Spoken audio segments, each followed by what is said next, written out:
Talk about the craziness that is the tour. You're going to get to see it full on today. You know, you rode Alpe d'Huez yesterday. The people are already there, but today you're going to get to see it with the racers.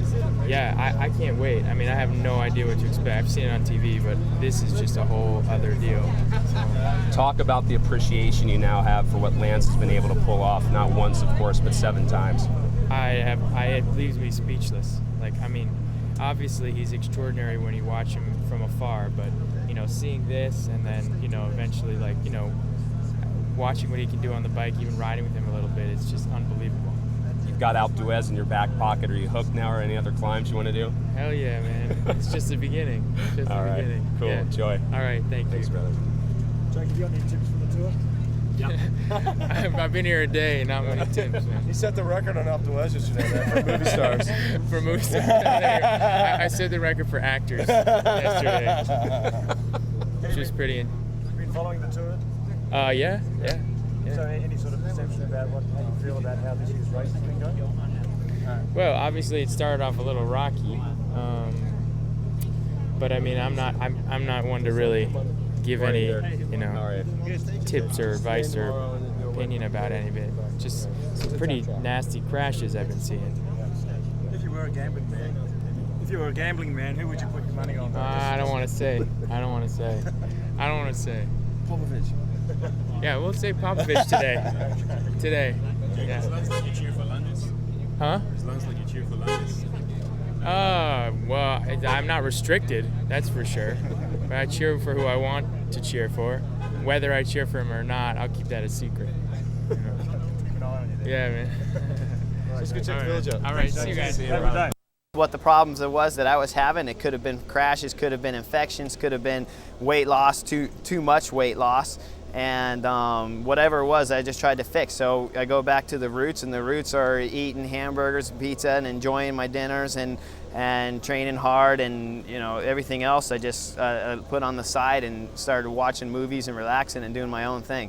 Okay. And you're obviously feeling a lot better today. I mean, it shows. Yeah, obviously this morning I'm feeling better. Whether or not if it'll show on the bike, I'm not for certain, so we'll just have to wait and see. Okay. Let's talk about on the bike today, and on the menu today Absolutely. is a biggie. Ends at the top of Alpe d'Huez. What do you expect to see out there today? Well, it's Alpe d'Huez. It's the most famous climb in cycling. Everyone's waiting to see this stage. Everybody's been, you know, this is the stage you live for. This is what we're in bike racing for. So I was happy to make it here, and this is when we're going to see some real action. Floyd probably looking to take the jersey back. I think Rabobank looking to put someone in the early move because they're going to want the mountain jersey, and they're going to want a shot at winning the stage with either Bogert or Michael Rasmussen. So if they don't have someone in the early move, look for them to put someone in it. Look for maybe Rasmussen to go across on the first climb. Otherwise, look for some tempo setting on the first and second climb, and one hell of a good explosion at the finish coming from someone that wants to win the tour.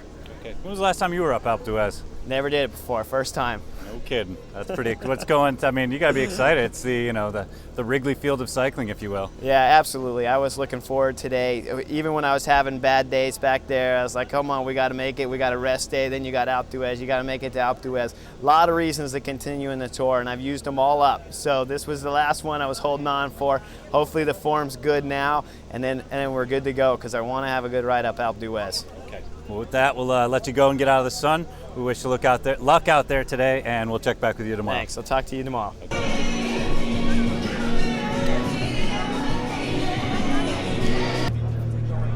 Yeah, it's when it's walking like in the Pyrenees, it's perfect. So we have the good morale, but it's another day. It's almost 1 week later, so we have to look how the form is. But when it is like in the Pyrenees, we show some guts, and we will make a nice race of it. I'm sure it'll be a beautiful race today. How do you balance doing the team strategy of getting Minchoff to get closer to the yellow jersey and maybe your own ambitions of possibly winning the most prestigious mountain climb there is, Alpe d'Huez? Yeah, we do. Our first priority is Dennis, and we have to make sure that he's good on the feet of Alpe d'Huez, and then there the strongest guy will survive. So we hope that it's Dennis and not Floyd or another one. So then it's up to himself, and we will see how it is for tomorrow. But now, first important thing is it's the first mountain stage in the Alps. So on Alpe d'Huez we will see how it is. All right, thank you. Okay. Good luck.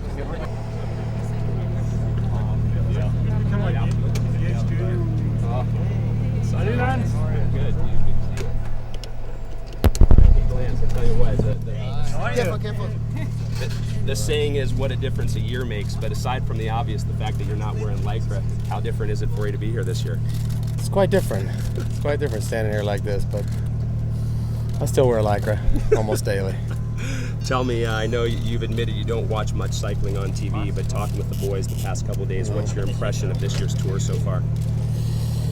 Well, it's obviously a different tour. It started in an odd way and kind of shook things up, and it was anybody's race. And I still think it is anybody's race. I mean, if you look at the standings, anything can happen. And I mean, our guys, I think they're struggling with the change and the dynamic of the team, and not having a clear-cut leader. But that's normal for programs that lose somebody to retirement or whatever. I mean, Benesto had the same problems or issues after Indurain left, and they'll find their groove. Without a clear patron, what are your predictions for the podium in Paris? I don't know. I really, honestly, I have no idea. I mean, I still, like I said, I think the race is wide open, and I could see it just completely getting turned on its ear in the next 3 days. You're always incredibly busy with everything you're doing. Is it harder now to find the time or to find the energy to keep everything up that you want to keep at the forefront?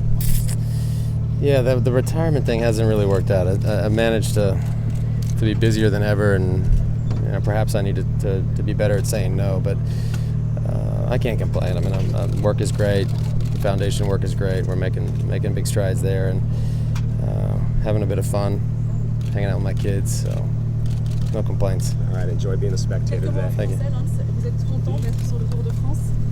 I am happy to be here. In French, please. No. And what do you think about Je suis content d'être en France? Yeah. What do you say about the football French song? Yeah, that's a difficult one to explain, because I think clearly the media and perhaps parts of the public don't understand comedy, because in a monologue setting like that, you say a lot of funny things, and sometimes you antagonize some people, but that's the nature of a monologue. And Was it a joke?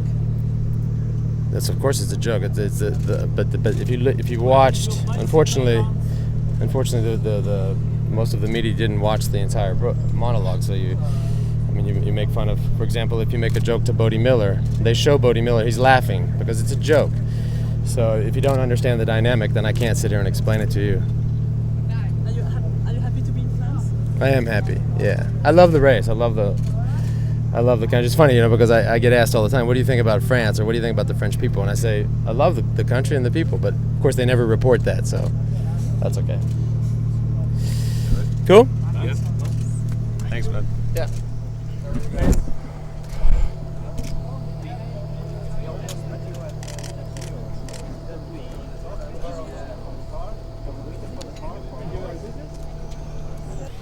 We're with Discovery Channel Team Director Johan Bernil, and Johan, I just am curious as to what Discovery's role is in a stage like today. What's the, you're probably out of the GC running, so you've got some different cards you can play. Yes, well, I think it's going to be quite a stage where there's a lot of movement and a lot of attacks, and we're gonna try to be part of those breakaways.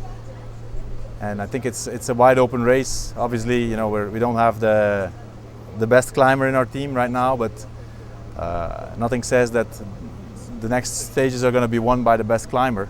I think it's possible that a breakaway gets to the finish. So that's our goal, to send one of our guys up front, and ultimately we want to try to win another stage in this Tour de France. So we have three mountain stages in front of us now, which we're going to try to win at least one of them. Okay.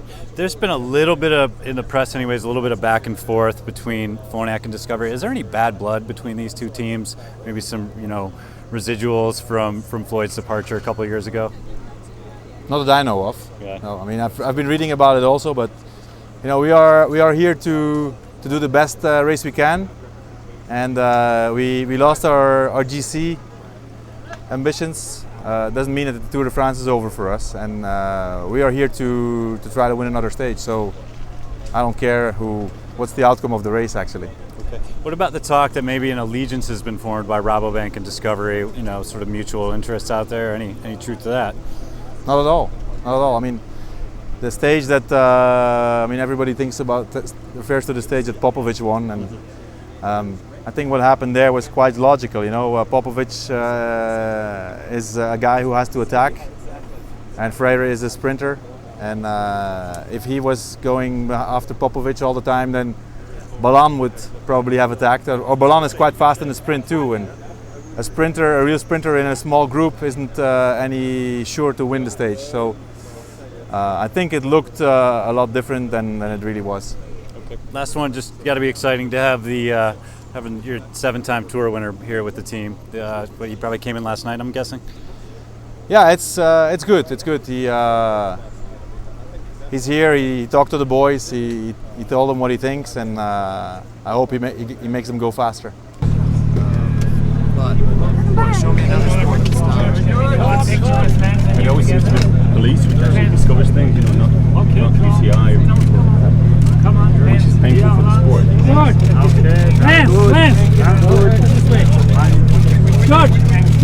This way. It's I mean it's gonna. It'll require help on all levels. That's a government level, police level, an organizer's level, governing body level, the riders level, the team level. Harsher penalties, financial penalties. I don't have the answer, but I think. How did you find the guys? With their heads down a little bit? Disappointed after? I think it's a bit overwhelming today because Billy Campbell, the head of Discovery's here, and then I'm here, and so they're a little wide-eyed, but we'll see. I believe in these guys. I know them well. I love them all. I still think they got some good rides.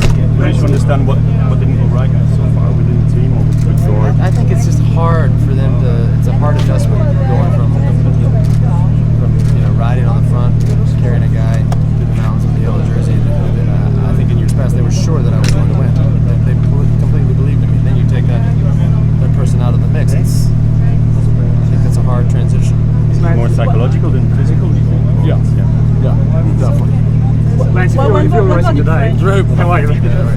But before that, there's a long way and a hard way. So we have to take care of the race, that we're always in the race, and that we have our good riders in front. Okay. How do you balance your interests here? Because I know obviously getting Menchoff in yellow is probably #1 goal, but 1A maybe is trying to get Rasmussen into the polka dots.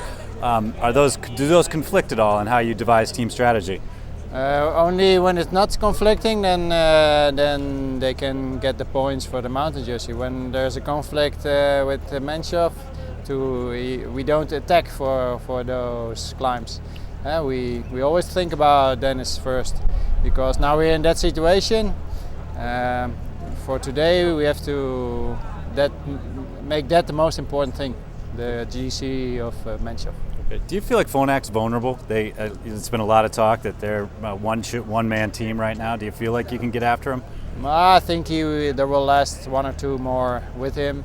And there are other teams also. It's not only Phonak in the race, and it's not only Landis who's favorite, so it's very open till now. Landis has to have good legs for sure, but okay, we saw in the Pyrenees that he was very quickly isolated. That can influence the race, really, yeah.